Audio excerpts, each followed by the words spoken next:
Marta, you were one of the 4 foreign reporters 25 years ago when the Ukraine has announced its independence. There were a lot of attention to the putsch, to the coup d'etat in Moscow, but how was it here, how it was seen from the point of view of the foreign media, how unexpected it was, what was happening? It was actually very exciting and a little bit scary because it was the Soviet Union, there was this crackdown in Moscow, and I was with the other 3 foreign journalists. We were at a music festival in Zaporizhzhia when the coup happened. And so we had to bribe a taxi driver to drive us. And when we got back to Kyiv, it was our consular officer, they told us, leave the country now because we can't guarantee your safety. And we thought, this is the biggest story. So we stayed here, and within a few days we were in Parliament when they declared independence. And it was this feeling of you didn't know what was going to happen because the Communist Party was still in power. They had the majority in Parliament. And it was the opposition Ruch that was pushing for independence. But after the coup happened in Moscow, it suddenly, the game changed. And the Communist Party actually voted for independence of Ukraine. And there are a lot of interpretations of why they did that, but it wasn't clear that they would. And on the day when all these negotiations were happening, it was this emergency session of Parliament, there was a break. And for the first time, foreign journalists were allowed to go and go to the caucus of the Communist Party where they were discussing whether to vote for independence or not. And there were different arguments, and it was Alexander Moroz, who later became the Socialist Party leader. He was the one who was saying, we need to vote for independence. And then the session reconvened. And then there's that moment of when they actually vote. And that big screen in the Parliament hall where you see there, and they count. And then the decision is announced. And then it was clear that Ukraine had voted for independence. And everybody just jumped up and started clapping and singing the Ukrainian anthem. And there was this big blue and yellow flag outside of Parliament that people had been standing with all day, and that got brought into the chamber and draped in the center. So it was this big moment of celebration. And you know, there were people, we are here at the Maidan of the Independence Square, the Square of Independence, there were people, but still today there are still a lot of myth about the end of the Soviet Union, that, you know, that for instance it was supported by the West, though we now can also say that it wasn't really. And so really let us know how, and also there are the myth that, you know, it probably was not that popular because probably there were some, you know, Ukrainian nationalists who were arguing for the independence, but not the whole population on the Donbas and the others.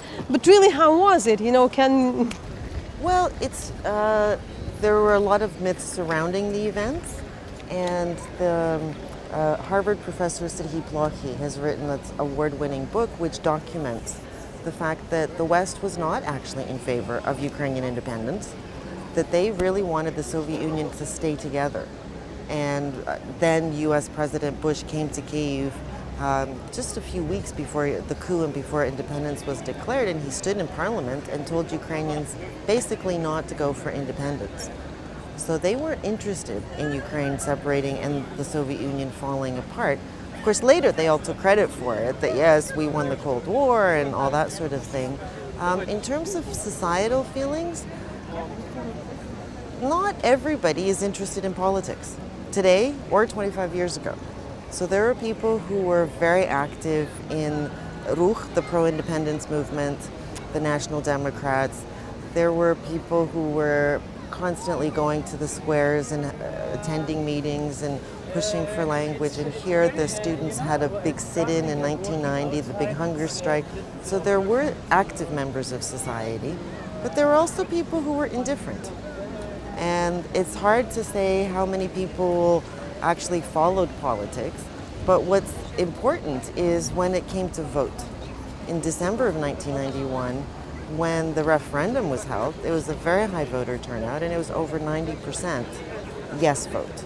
Now again, there's people who say, well, this was the Soviet way of pressuring people to go vote and vote in a certain way, so there's discussions about that, but the bottom line is over 90% of the population voted, including in the Donbas. This is what everybody, I think, forgets. Crimea was the lowest voter turnout, lowest yes vote. That was 54%. But that's still a majority. 51 is all you need, and they got 54. In the Donbas, it was more like 60%. I'd have to check It was like the more. figures. No, it was more than 80. It was Yeah. more than 80. So, I've recently. I mean, this myth that Donbas didn't support independence, people forget that the miners in the Donbas were one of the key movers of the pro-independence movement. It was the political prisoners, the dissidents, it was the cultural intelligentsia, and it was the miners. And they were here pushing for independence because they believed that that would give them a better quality of life.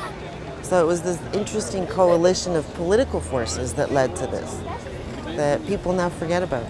You've arrived here 25 years ago as a Canadian scholar, a journalist. Now we hear you coming to Ukraine from time to time, working, looking. So how it changed? This place, apart from the geography, it has completely transformed. This square used to be called October Revolution Square. That street used to be called October Revolution Street. A big statue of Lenin used to stand right there. That hotel used to be called the Moscow Hotel. So No, the it's building Ukraine is Hotel. here, but it's been renamed. And where Lenin stood, now we have, the monument to Kyiv. The people, the way they're dressed. You could always, I always stood out as a foreigner because of my clothes, my hair, the way I talked, the way I moved, because everybody had Soviet clothes. And they moved in very kind of restrained ways. And now this could be Paris, this could be New York, just people strolling in the way they're enjoying themselves. It's a completely different place. And the country, and the society.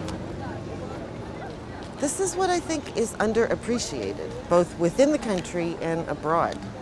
The degree of change that's happened, both politically and economically and socially and culturally. This country has opened up to the world. And the world has come here. If you walk down the Hromadske, you see Benetton and you see the Gap, you see all sorts of commercial presence of the West here. If you open up any media outlets, you see a diversity of information. It used to be all state-owned and all controlled by the Communist Party, and now there's all these different media outlets with, they have different editorial positions, but in Britain, The Guardian has one editorial position, The Telegraph has another, and BBC has one, and the private channels have their own views. So that diversity has arrived here, and this openness. It was difficult to travel. It was difficult to communicate. And now people travel here and there, and if we look around, you'll hear people speaking different languages because they come here as tourists, and Ukrainians travel to other countries. So it's really, that contact has changed this society. And I think also the world has learned a lot about Ukraine because information is now available about Ukraine. That previously, the only things people knew, it was like the Soviet Union, maybe Chernobyl. And now, Maidan is a reference point. Shevchenko, the soccer player. There's a lot of sort of new images of what Ukraine is all about. Okay, let's see what will be in 25 years. Thank you. Even better.